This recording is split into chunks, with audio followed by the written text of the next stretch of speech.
سر سر اچھا بتائیے گا cipher case اس حوالے سے سرکار نے بڑا تکیہ کیا ہوا تھا، عمران خان صاحب کو غدار تک کہا گیا، آج فائنلی اس کا فیصلہ ہے، عمران خان اور شاہ صاحب کو باعزت بری کر دیا گیا ہے، کیا کہنا چاہیں گے؟ دیکھو الحمدللہ سب سے پہلے تو آج پاکستان کے لیے اور پاکستان کے 25 کروڑ عوام کے لیے بہت خوشی کا دن ہے۔ آج عوام نے دیکھا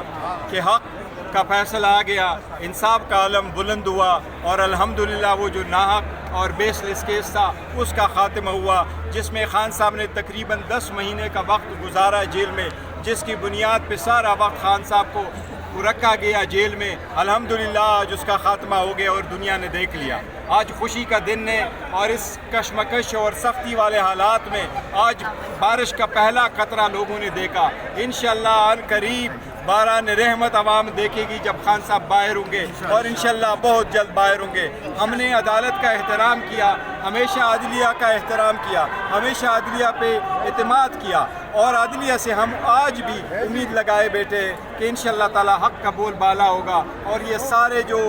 بیس لیس کیسز ہیں، پولیٹیکل وکٹمائزیشن کی کیسز ہیں، انشاءاللہ تعالیٰ یہ ختم ہوں گے۔ شبلی صاحب جی دیکھیں، ہمارا بنیادی طور پہ تو اس سے کوئی ہمارے لیے بڑا خوشی کا دن ہے، کیونکہ ہم نے بڑی مایوس کن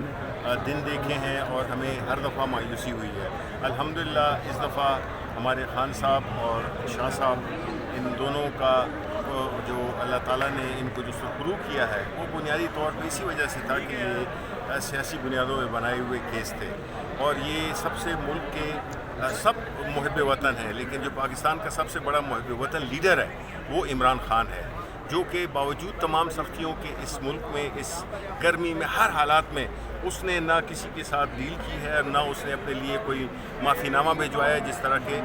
پاکستان مسلم لیگ نون کی لیڈرشپ یا پیپلز پارٹی کی لیڈرشپ جو کہ ذرا سخت وقت آنے پہ ملک سے چھوڑ جاتے تھے۔ یہ وہ ایک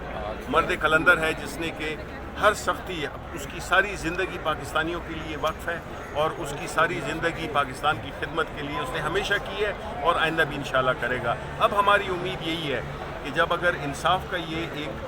تازہ جھونکا ہمیں ملا ہے تو ہم یہی توقع رکھتے ہیں کہ اس وقت ہمارا ایک دوسرا اہم کیس ہے جو کہ ہماری ریزرو سیٹس کا ہے، جو کہ سپریم کورٹ میں چل رہا ہے، انشاءاللہ اس میں بھی ہمیں انصاف ملے گا، اور جو مینڈیٹ پاکستان کے عوام نے ہمیں دیا ہے اس کی جو ریفلیکشن ہے وہ پارلیمنٹ میں بھی نظر آنی چاہیے، کیونکہ جو لوگ فارم 47 کے اس میں بیٹھے ہوئے ہیں وہاں پہ، ان کے جو اصل مکین ہیں جو کہ اس وقت باہر کر دیے گئے ہیں، ان کے لیے بھی ہمیں امید ہے کہ جو بڑی عدالت ہے، بڑی عدالت تو اللہ تعالیٰ کی ہے، جو زمین پہ بڑی عدالت ہے پاکستان میں، سپریم کورٹ آف پاکستان، ہم یہی امید کرتے ہیں کہ وہ موریلٹی، لیگیلٹی